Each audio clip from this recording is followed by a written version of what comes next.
décès ce vendredi à Kinshasa du directeur général de la radio-télévision nationale congolaise, RTNC, Ernest Kabila, de suite d'une courte maladie. 2 changeurs de monnaie ont été violemment assassinés dans la soirée d'hier jeudi à Lubumbashi, dans le Katanga, par des personnes non autrement identifiées. Aux États-Unis, 99 personnes disparues après l'écroulement partiel d'un immeuble de 12 étages près de Miami dans la nuit de mercredi à jeudi. Joe Biden a déclaré que l'État fédéral va assister les opérations de secours et de relogement d'urgence des rescapés. Bonjour à tous et merci de nous retrouver sur Télé 50. Ernest Kabila, directeur général de la radio-télévision nationale congolaise, est décédé dans la nuit du jeudi à vendredi 25 juin à Kinshasa, à HG Hospitals, après avoir passé plusieurs jours dans la maladie. La nouvelle de son décès a été livrée par la chaîne nationale. Félix Tshisekedi rencontre Paul Kagame ce vendredi à Gisenyi avant l'étape de Goma prévue ce samedi. Les 2 chefs d'État visiteront la ville de Rubavu pour évaluer les dégâts causés par les récents tremblements de terre qui ont suivi l'éruption volcanique du Nyiragongo. Cette rencontre prévoit également la signature de plusieurs accords bilatéraux entre les 2 chefs d'État, notamment avec l'intégration de la RDC à la communauté des États de l'Afrique de l'Est. Le même ballet diplomatique va se poursuivre samedi du côté de la RDC. Autre rencontre entre le Premier ministre et le premier président du Conseil d'État. Ensemble, ils ont discuté sur le projet de construction d'un nouveau palais de justice pour la justice administrative à Kinshasa. En présence de la directrice de cabinet adjointe du chef de l'État en charge des questions juridiques, politiques et diplomatiques, Nicole Boitiantumba, du ministre de l'Urbanisme et de l'Habitat, Pius Mwabilou, et du gouverneur de la Banque centrale du Congo, Théogracias Mutombo, le Premier ministre Jean-Michel Samalou Kondé et le premier président du Conseil d'État, Vundo Tepemako, ont de manière apprivoisée examiné le projet de construction de nouveaux palais de justice devant abriter les juridictions de l'ordre administratif. Le Conseil d'État a sollicité de la part du président de la République, Félix Tshisekedi, de mettre en place un nouveau palais de justice. Et le président de la République a autorisé, avec l'appui de son cabinet, tout a été fait à notre niveau, presque tout. Il reste encore certains points, 3 points sur lesquels on devait trouver une solution. Et le Premier ministre nous a accepté. Le site choisi pour la construction de ce nouveau palais de justice est le terrain de l'ancien cimetière de Kasavubu. Il y sera érigé un immeuble de 7 étages. Juste après, le Premier ministre a échangé avec le directeur général de l'entreprise Huawei, Alex Chou, venu lui présenter le plan stratégique de son entreprise en République démocratique du Congo. On a échangé avec son Excellence, on a lu introduire la stratégie de Huawei, notre plan stratégique à Huawei et qu'est-ce qu'on a fait pendant les ans qu'on a travaillé ici depuis longtemps. Donc aujourd'hui, on a concentré sur le domaine de stratégie. Et pour certains projets, donc ça, on va clarifier après. Sous un autre chapitre, le chef du gouvernement et la délégation du comité de coordination ont évoqué les élections, la relance économique et sociale. Pour les laïcs catholiques, le gouvernement devrait relever 3 défis. L'action des laïcs catholiques congolais n'est pas loin de la dernière déclaration des évêques réunis au sein de la SENCO.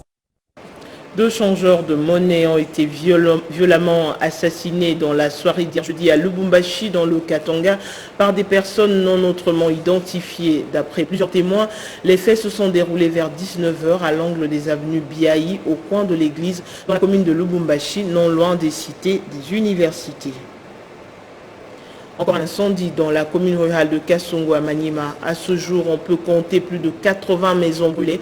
Des victimes passent nuit à la Belle Étoile, cela avec plusieurs conséquences de paludisme, notamment chez les femmes et les enfants de 0 à 5 ans. En santé, lutte contre la malaria dans la province de l'Ituri, le lieutenant général Johnny Lubuya, gouverneur, a lancé officiellement la campagne de distribution gratuite de moustiquaires imprégnés d'insecticides dans sa juridiction. L'autorité provinciale a rassuré quant aux dispositions sécuritaires prises pour faciliter cette opération. Selon le chef de division provinciale de la santé, environ 2 millions de ménages sont attendus dans 36 zones de santé qui comptent l'Ituri pour cette distribution qui se fera de porte à porte par l'ONGIMA à l'autorité provinciale d'appeler toute la population de sa juridiction à recevoir ces moustiquaires et à les utiliser de façon rationnelle. C'est une opportunité pour les ménages d'obtenir leurs moustiquaires afin de se protéger contre la malaria. Chers parents, la malaria tue. Dès que vous êtes servi, aérez votre moustiquaire à l'ombre pendant 24 heures. Installez-la sur votre couche ou lit et dormez chaque nuit sous la dite moustiquaire pour vous protéger contre les piqûres de moustiques qui transmettent la malaria. S'agissant de zones encore affectées par des troubles, le lieutenant général Loubouin Kachoma Johnny rassure que toutes les dispositions ont été prises pour faciliter le déroulement de cette campagne.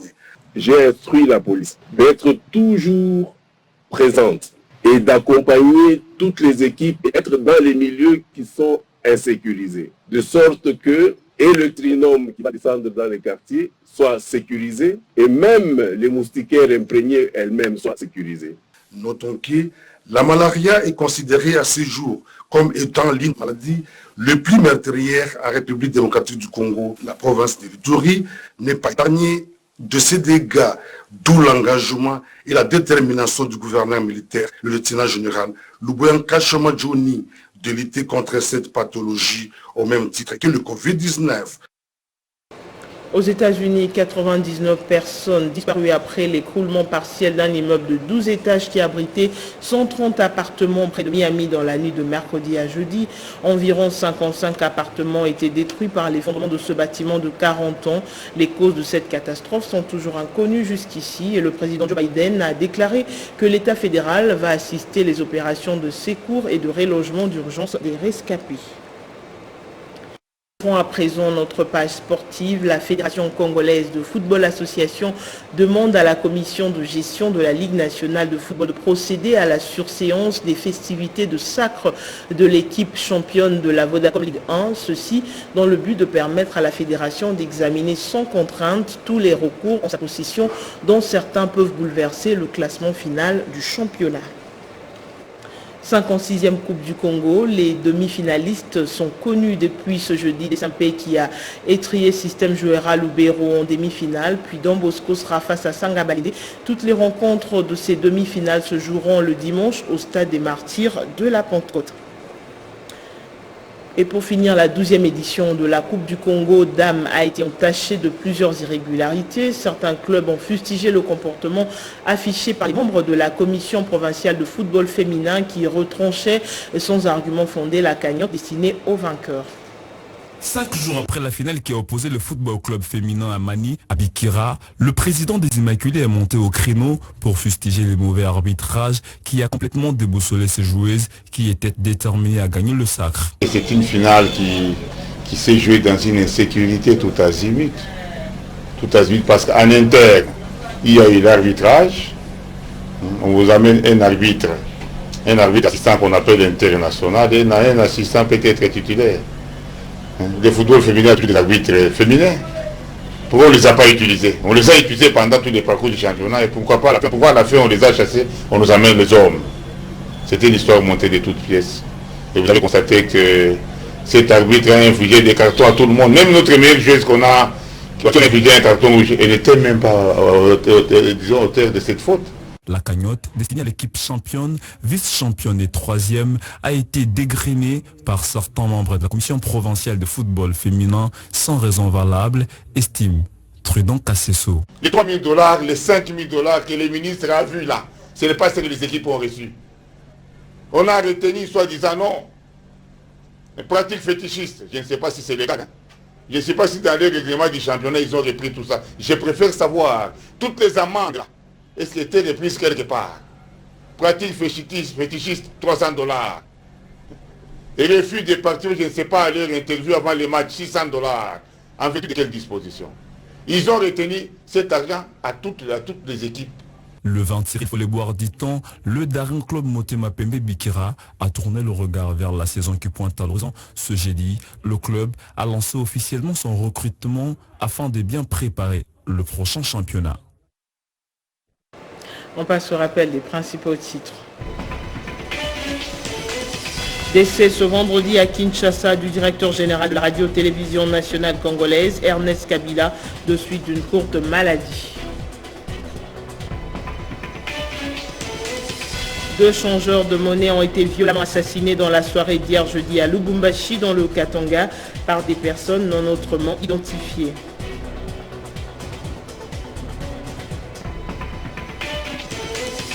Aux États-Unis, 99 personnes disparues après l'écroulement partiel d'un immeuble de 12 étages près de Miami dans la nuit de mercredi à jeudi. Joe Biden a déclaré que l'État fédéral va assister les opérations de secours et de relogement d'urgence des rescapés. La revue de presse, c'est dans un instant. Merci de rester avec nous.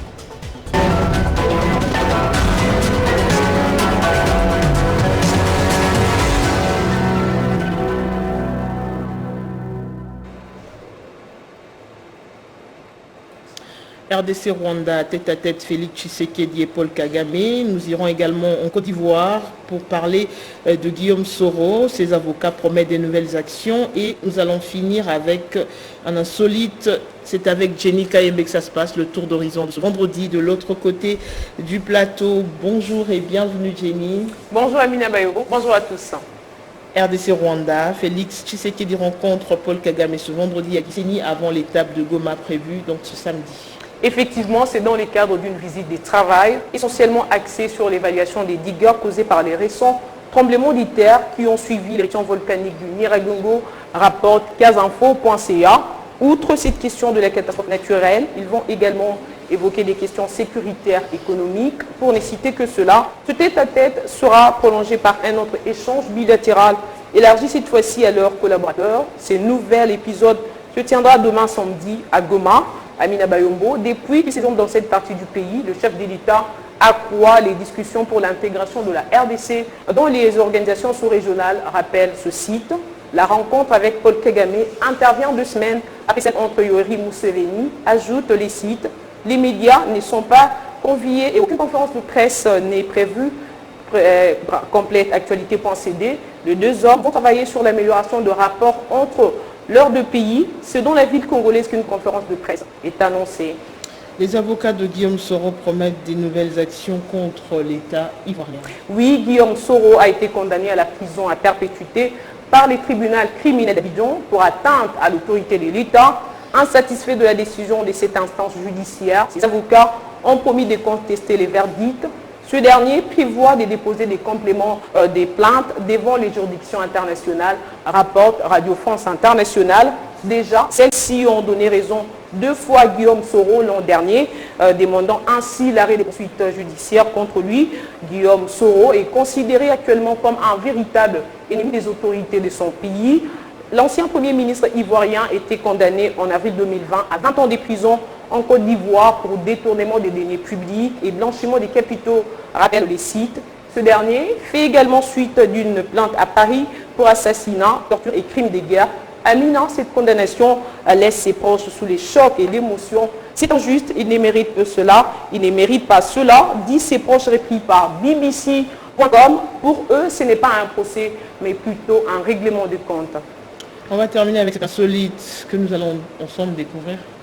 Il s'agit d'un spectaculaire accident de karting, donc une petite voiture monoplace à 4 roues équipée d'un moteur de petite cylindrée que conduisait un petit garçon. Ce dernier a été projeté dans les airs après avoir heurté une glissière de sécurité sur un circuit de course.